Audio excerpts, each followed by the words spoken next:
Sometimes you gotta go back to actually move forward.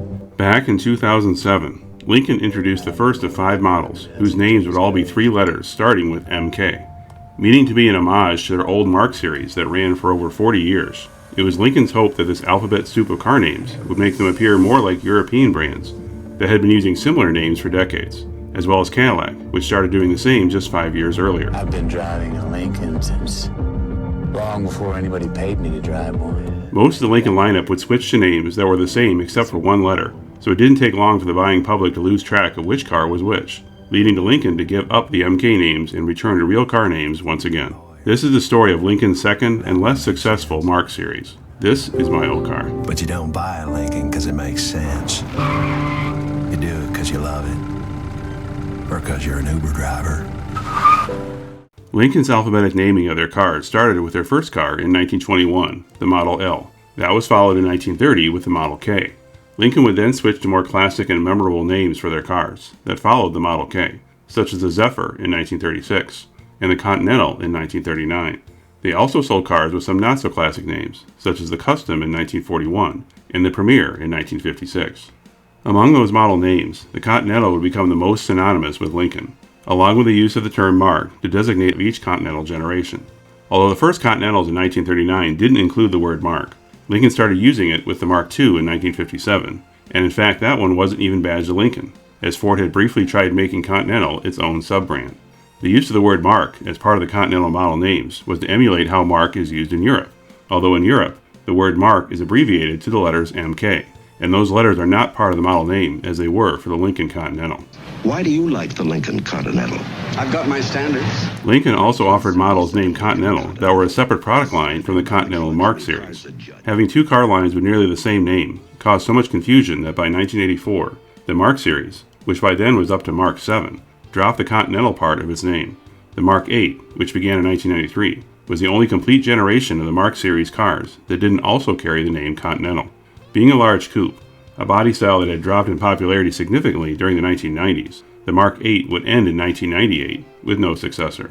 But before a new Mark series would begin, Lincoln introduced its next alphabetic named car, the LS, in 1999, a sedan based on a platform provided by Ford's new acquisition of Jaguar.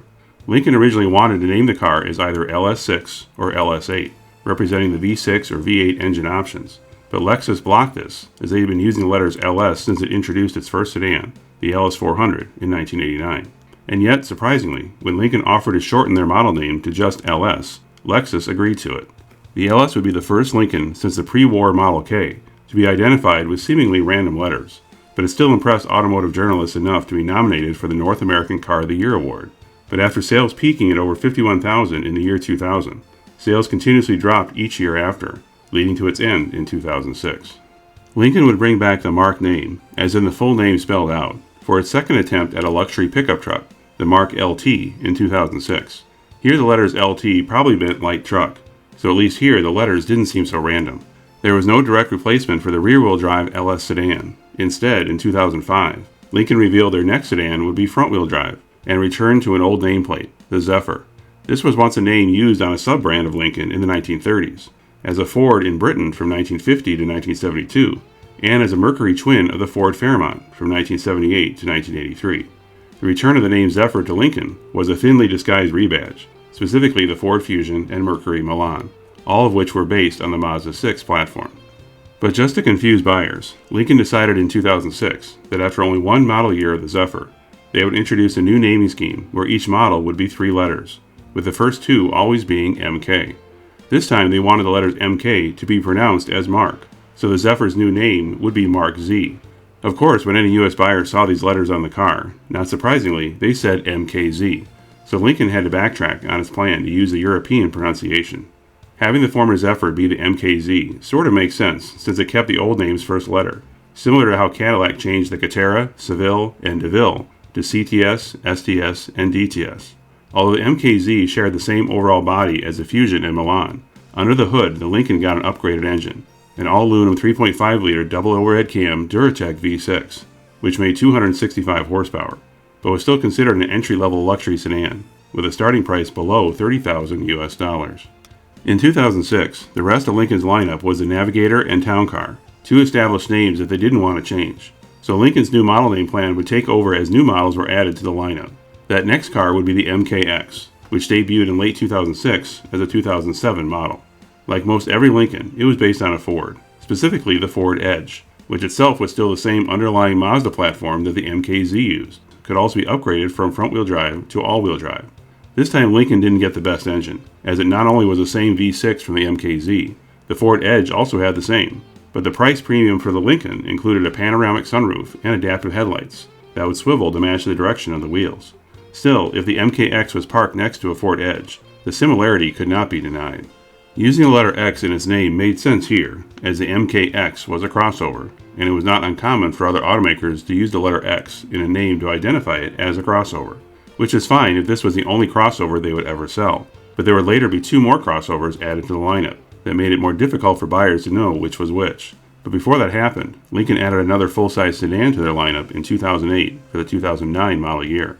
The long-running town car stayed in the lineup, still sharing the Ford Crown Victoria and Mercury Grand Marquis body-on-frame Panther platform, but Lincoln wanted to add a more modern unibody sedan option. The new Lincoln full-size sedan would use Ford's new D3 platform, which itself was derived from Volvo, as this was back when Ford still held a dominant share of Volvo. This same platform, which underpinned the Ford 500, Mercury Montego, Ford Taurus, and Ford Flex, would also underpin the Lincoln MKS. Here the letter S was probably chosen because it was a sedan, but then again the MKZ was also a sedan, so this was the first example where the weakness of the MK naming became apparent. And just to add to the confusion, the concept version was first shown in 2007, and it was called the MKR. This is where Lincoln's then new waterfall grille design was first shown, and it would work its way onto other models over the following years. Although the MKS came standard with a 3.7-liter V6, it could be optioned with a 3.5-liter EcoBoost twin-turbo V6, starting in 2009, the same engine that was later available in the Taurus show. Although the MKS interior's leather and wood trim was nicer than its Ford brand counterparts, as well as offering technology such as a self-parking feature, the MKS received some criticism for being too similar to the Taurus, which was at least 10 grand less in price. As a result, after its best year of 17,000 sales in 2009, sales never increased each year after that. Also in 2009, in order to fill the gap in their lineup for a three-row crossover, Lincoln used the Ford Flex and the fifth-generation Ford Explorer platform, itself based on a Volvo design similar to the MKZ, to develop the Lincoln MKT for the 2010 model year. Being the second crossover in Lincoln's lineup, they already used the letter X, so instead they picked T, which I believe was because they considered it to be an indirect successor to the Town Car, as Lincoln was planning to drop the Town Car with the end of the Panther platform in 2011. And yet, when I first heard the name MKT without seeing the car, I incorrectly guessed it may be a truck. Although it looked far from a performance car, it could be had with the same twin-turbo V6 that the MKS and Taurus show had. And when I say it looked far from a performance car, it's out of proportions, especially in the rear, and it didn't really look like anything else on the road, and not in a good way. By this point, Lincoln had really spread its waterfall grille design across its lineup, and on the MKT, it just looked way too large. Still, at first glance, the MKT takes on a lumbering and overstated appearance with its overdone reincarnation of the classic Lincoln Zephyr grille. Since they wanted the MKT to effectively replace the Town Car, Lincoln offered a limousine conversion for the MKT, and in fact referred to it as the MKT Town Car. Aftermarket conversion companies could rework the interior to eliminate the third row and move the second row back to provide more legroom, or to split the car in half, as was more typical for limo conversion, to extend its length. This model was also available in China, where there was even a bigger market for large limousines. Yet despite its goal for the MKT to be Lincoln's next limousine, its popularity as such a vehicle came nowhere close to the success the Town Car once had. In fact, overall sales for the MKT would be far less than any other Lincoln cars during that time, with its best sales year of 2010 having only 7,400 sales. Amazingly, Lincoln kept the MKT in the lineup for a full 10 years, although with little changes along the way, most likely because they still needed something to provide for limousine services, even though so few limo companies ever bought them. By 2011, Lincoln had 4 models for sale using the MK name, leaving just the Navigator as the only legacy model without a name change. 2011 was also the first year of Lincoln's hybrid offering in the MKZ sedan. Carried over from the same offering in the Ford Fusion, it would not only be Lincoln's first hybrid, but also the first Lincoln to have a 4-cylinder engine. It's not just luxury. It's smarter than that. It's not what you think. It's a Phoenix with 4 wheels. In 2013, Lincoln introduced a second generation of the MKZ to coincide with the Ford Fusion's redesign. The model had a similar grille design to the MKX, and this new grille was also featured in a refresh of the MKS and MKT that same year. This new grille was split down the middle, with the Lincoln logo in the center, flanked with what resembled a pair of wings. But it reminded me more of that big mustache the Pringles mascot has, which I'm sure wasn't what Lincoln had in mind. In 2014, for the 2015 model year, Lincoln would introduce its final model to use the MK name, this time being the MKC. That's a big bull. As the third crossover in their lineup, my guess is that C was to mean compact, as the MKC shared a platform with the compact Ford Escape crossover. 1,800 pounds and do whatever the heck I want. As their smallest and most affordable model, Lincoln was hoping this could bring down their average buyer age. I can respect that. To help change the brand's elderly perception, they hired actor Matthew McConaughey to star in commercials for the MKC. Take the long way, huh?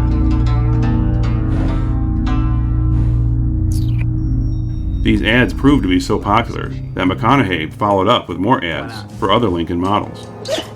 No, we're not having barbecue again. The idea to have him be a pitchman for Lincoln came from his role in the 2011 movie The Lincoln Lawyer, where he played a character that was chauffeured around in a 1986 Lincoln Town Car.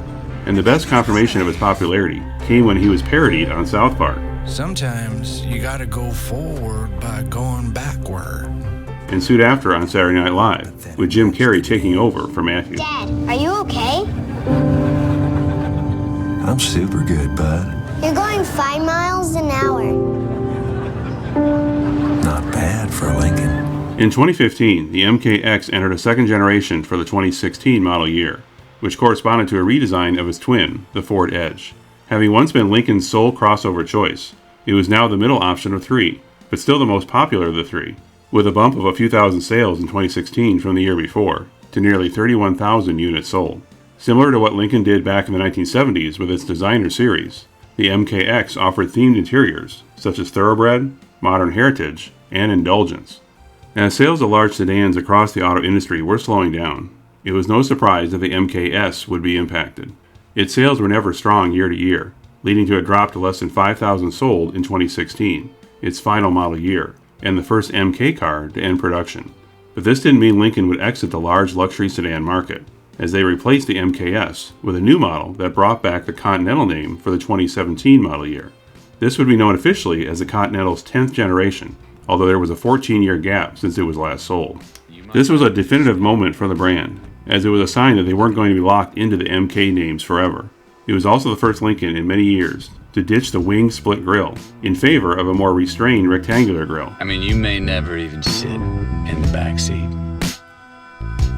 That'd be a shame. The wing grille had endured its share of controversy, especially as it started to grow in size on some models. Lincoln tried to promote the Continental as its most exclusive and luxurious sedan they ever produced, and even offered a limited number with larger coach doors in the rear to be used as limousines. But it couldn't overcome the downward trend in popularity of large sedans, and it was discontinued in 2020. Although the Continental didn't stay in production for long, it was the catalyst to drop the confusing MK names for future models. In 2018, as the MKX was getting an update for the 2019 model year, it was renamed the Nautilus, and it got the same grille the Continental had. A new model was also introduced in 2019, the Lincoln Aviator. Just like the Aviator they sold in the early 2000s, that was based on the Ford Explorer, this new Aviator was also based on the Explorer, just a newer version. The MKC would change to the Corsair in 2020, although it got a new corporate grille the year before. Meanwhile, the MKZ wouldn't get a name change, as it wasn't replaced when it and the Ford Fusion ended production in 2020. The MKT also didn't get replaced, leaving Lincoln without any official car for limousine use. Of course, the Navigator stayed on throughout without any change in the name, and was recently completely redesigned for 2025. The loss of the Continental and MKZ left Lincoln without any traditional cars in its lineup for the first time in its history.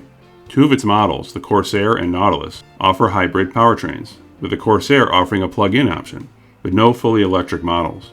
As their main rival Cadillac switches most of its lineup to electric, it may be a few years before we know who really made the best decision. Cadillac is also ditching their alphanumeric names as their cars switch to electric, so both model lines have returned to real names, something long overdue. Thanks for watching. If you like this video, click the like button and subscribe to my channel. If you once owned a car from the 70s to mid-2000s that you rarely see today and would like it featured in a future episode, leave a reply in the comments or contact me at the email shown here. See you next time. When I'm done rolling up this booger, should I eat it or throw it out the window? Feels good. Like a tiny little tennis ball. Hi there, little fella.